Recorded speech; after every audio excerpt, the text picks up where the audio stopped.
নমস্কার বন্ধুরা, all India jobs today চ্যানেলে তোমাদের সবাইকে স্বাগত।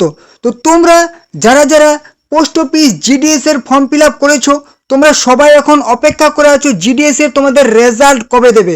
অবশ্যই তোমরা আজকে সঠিক তারিখ, অফিসিয়াল তারিখ জানতে পারবে কবে তোমাদের রেজাল্ট দেবে।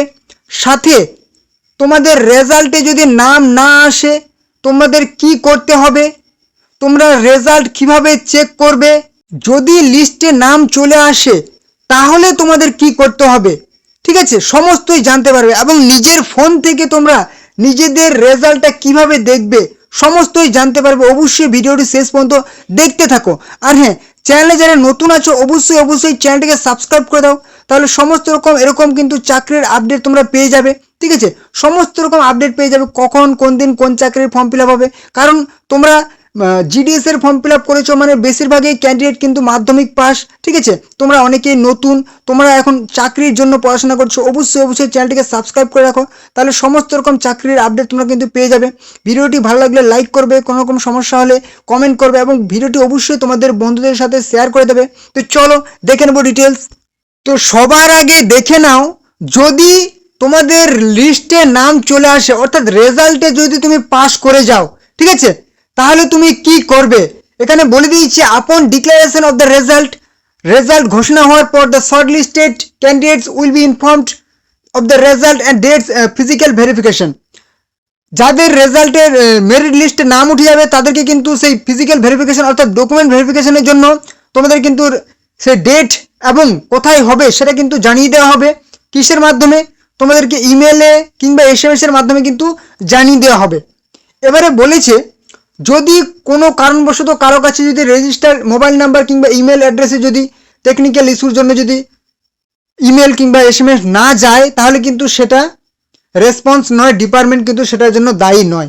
ঠিক আছে, তোমাদেরকেই কিন্তু ভালো করে রেজাল্টটা দেখে নিতে হবে এবং তোমাদেরকেই ভালো করে চেক করতে হবে। ঠিক আছে, এবারে চলে আসি, তোমাদের ডকুমেন্ট ভেরিফিকেশন কোথায় হবে।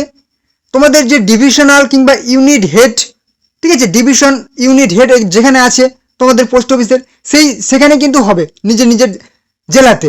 ওকে, এবারে চলে আসি ডকুমেন্ট ভেরিফিকেশনে তোমাদের কিন্তু রেজাল্ট পাবলিশ হওয়ার 15 দিনের মধ্যে তোমাদের কিন্তু বলে দিয়েছি এখানে, physical verification documents of the further engagement formalities within a period of 15 days, অর্থাৎ 15 দিনের মধ্যে তোমাদের কিন্তু ডকুমেন্ট ভেরিফিকেশন তোমাদের কিন্তু করতে হবে। ঠিক আছে, ফিজিক্যাল ভেরিফিকেশন করতে হবে তোমাদের সেই যেদিন তোমাদের শর্ট লিস্টেড করা হবে 15 দিনের মধ্যে তোমাদের কিন্তু ডকুমেন্ট ভেরিফিকেশন করতে হবে।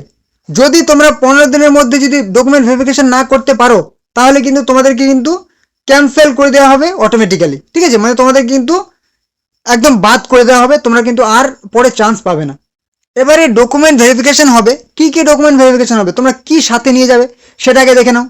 অরিজিনাল ডকুমেন্টস কিন্তু তোমরা অবশ্যই সাথে নিয়ে যাবে এবং সাথে 2 সেটস মানে 2 কপি করে কিন্তু জেরক্স সেলফ অ্যাটেস্টেড করে জেরক্স নিয়ে যাবে। ঠিক আছে, যাদের নাম লিস্টে চলে আসবে। কি নিয়ে যাবে? মার্কশিট, যেহেতু মাধ্যমিক যোগ্যতা অ্যাপ্লাই করছো, মাধ্যমিকের মার্কশিট। আইডেন্টিটি প্রুফ হিসেবে তুমি আধার কার্ড নিয়ে যেতে পারো কিংবা ভোটার কার্ড নিয়ে যেতে পারো।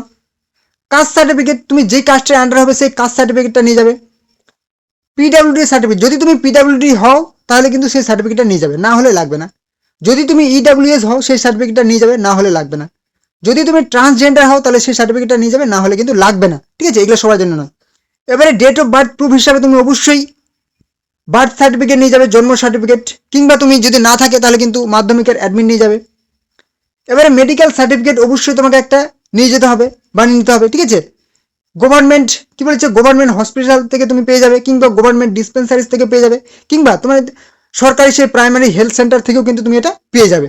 ঠিক আছে, এবারে বলেছে কি, certificate issued by the competent authority respect knowledge of the tribal local dialects, তুমি সেই স্থানীয় ভাষার তোমার একটা সার্টিফিকেট লাগবে। সেটা কোন, অরুণাচল প্রদেশ, সিকিম এবং গোয়ার ক্ষেত্রে যদি তুমি অ্যাপ্লাই করো তাহলে কিন্তু তোমাকে স্থানীয় ভাষার কিন্তু একটা সার্টিফিকেট কিন্তু লাগবে, সেই গভর্নমেন্ট সার্টিফিকেট। ঠিক আছে, এবারে চলে আসি তোমাদের রেজাল্ট কবে দেবে। দেখো, এই যে নোটিফিকেশনটা তোমাদের পাবলিশ হয়েছিল 31/12/2025, ঠিক আছে, যেখানে কিন্তু তোমাদের আগে একটা ডেট দেওয়া হয়েছিল ফর্ম ফিল আপের, তারপর কিন্তু নতুন করে একটা রিভাইজড তোমাদের ডেট দেওয়া হলো জানুয়ারি মাসে। যেখানে কিন্তু তোমাদের কি বলা হয়েছে, তোমাদেরকে কিন্তু রেজাল্টের একটা টেন্টেটিভ তারিখ, ফার্স্ট মেরিট লিস্টের তারিখ দিয়ে দেওয়া হয়েছে। ঠিক আছে, আপাতত কিন্তু এই তারিখটা তোমাদের কিন্তু ফাইনাল হয়েছে, এখনো পর্যন্ত কিন্তু তোমাদের তারিখ চেঞ্জ হয়নি, অর্থাৎ 28শে ফেব্রুয়ারি তোমাদের কিন্তু প্রথম মেরিট লিস্ট আসছে। ঠিক আছে, তোমাদের রেজাল্ট কিন্তু আসছে পোস্ট অফিস জিডিএস এর। ওকে, এবারে চলে আসি তোমরা রেজাল্টটা কিভাবে চেক করবে এবং যদি রেজাল্টে নাম না আসে তাহলে তোমরা কি করবে।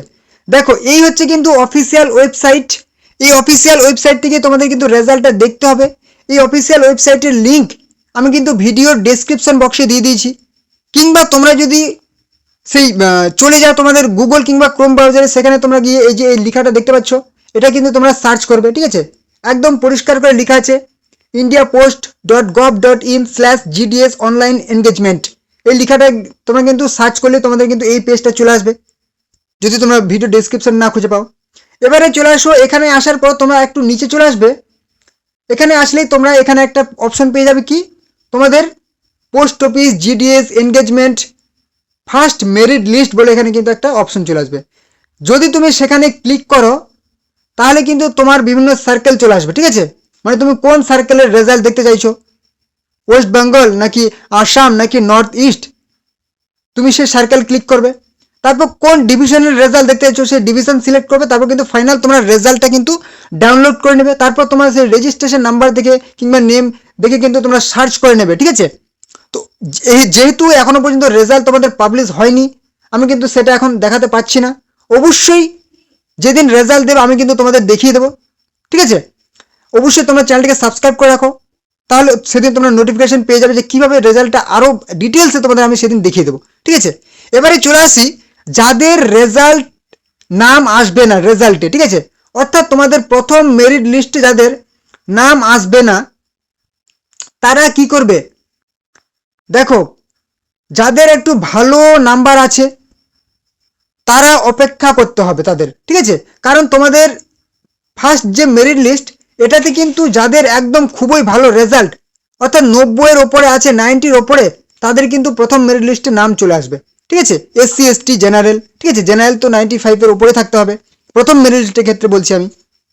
তারপরে ধীরে ধীরে কিন্তু যাদের নাম্বার কম আছে তারাও কিন্তু চান্স পাবে। অর্থাৎ তোমাদের কিন্তু একটা মেরিট লিস্ট, অনেকে হয়তো জানে না যে রেজাল্ট তো দিয়ে দিল, বেশ আশা ছেড়ে দিল, কিন্তু রেজাল্ট কিন্তু তোমাদের ধাপে ধাপে পাবলিশ হতেই থাকবে। 20 দিন 25 দিন 15 দিন পর পর কিন্তু রেজাল্ট তোমাদের পাবলিশ হতে থাকবে, লিস্ট পাবলিশ হতে থাকবে। ঠিক আছে, প্রথম লিস্ট তোমাদের পাবলিশ হয়ে যাবে, যেখানে বেশ কয়েকজন অনেকজনকে ডাকানো হবে, কয়েক হাজার জনকে। আবার দ্বিতীয় লিস্ট বেরোবে, সেকেন্ড লিস্ট বেরোবে। অবশ্যই তোমরা জানতে পারবে, চ্যানেলেই তোমরা জানতে পারবে যে কবে তোমাদের সেকেন্ড লিস্ট বেরোবে। এভাবে থার্ড লিস্ট বেরোবে, এভাবে চতুর্থ, পঞ্চম, ষষ্ঠ, প্রায় 6টা লিস্ট কিন্তু এবছরও তোমাদের বেরোচ্ছে। ঠিক আছে, 2026 সালেও এবারে তোমাদের কিন্তু 6টা লিস্ট বেরোবে। অবশ্যই তোমাদের রেজাল্ট যাদের 70, 75, 80, অবশ্যই আছে 60, অবশ্যই তোমরা কিন্তু লিস্টের জন্য ওয়েট করে থাকবে। ঠিক আছে, 60 থেকে 100 পর্যন্ত যাদের নাম্বার আছে, এবং এছাড়াও যাদের এর থেকেও যাদের কম নাম্বার আছে, যারা হচ্ছে বিভিন্ন পিডব্লিউডি ক্যান্ডিডেট, ঠিক আছে, তারাও কিন্তু অবশ্যই অপেক্ষা করবে রেজাল্টের। ঠিক আছে, কারণ রেজাল্টে কার নাম কখন চলে আসবে, কোন ডিভিশনে কাট অফ কম যাবে, সেই ওয়াইজ কিন্তু রেজাল্ট অনেকেই চান্স পেয়ে যায়। ঠিক আছে, সবাই যে বলে যে 90% থাকলে হবে না, একদম ভুল। কারণ কোন ডিভিশনে কে কতজন অ্যাপ্লাই করছে, সিট তো ফাঁকা থাকবে না, নিতেই হবে। সেই হিসাবে কিন্তু অনেকেই কিন্তু চান্স পেয়ে যাবে। অতএব তোমরা কিন্তু অপেক্ষা করতে হবে। যাদের রেজাল্ট প্রথম লিস্টে আসলো না, তোমরা অপেক্ষা করবে। ঠিক আছে, সেকেন্ড লিস্ট কবে আসবে। তো অবশ্যই তোমরা চ্যানেলে যারা নতুন আছে চ্যানেলটিকে সাবস্ক্রাইব করে দাও, তাহলে কিন্তু তোমাদের তৃতীয়, চতুর্থ, পঞ্চম, ষষ্ঠ লিস্ট কবে আসবে তোমরা অবশ্যই জানতে পারবে, এবং সমস্ত রকম চাকরির আপডেট তোমরা পেয়ে যাবে। অবশ্যই চ্যানেলকে সাবস্ক্রাইব করে দাও নতুন হলে। ভিডিওটি ভালো লাগলে একটা লাইক করবে, কোনো রকম সমস্যা হলে কিন্তু কমেন্ট করবে, আর অবশ্যই ভিডিওটি তোমাদের বন্ধুদের সাথে শেয়ার করে দাও যাতে তারাও এই গুরুত্বপূর্ণ আপডেটটি পেয়ে যায়। তো চলো দেখা হবে কিন্তু নেক্সট ধামাকাদার আপডেটের সাথে।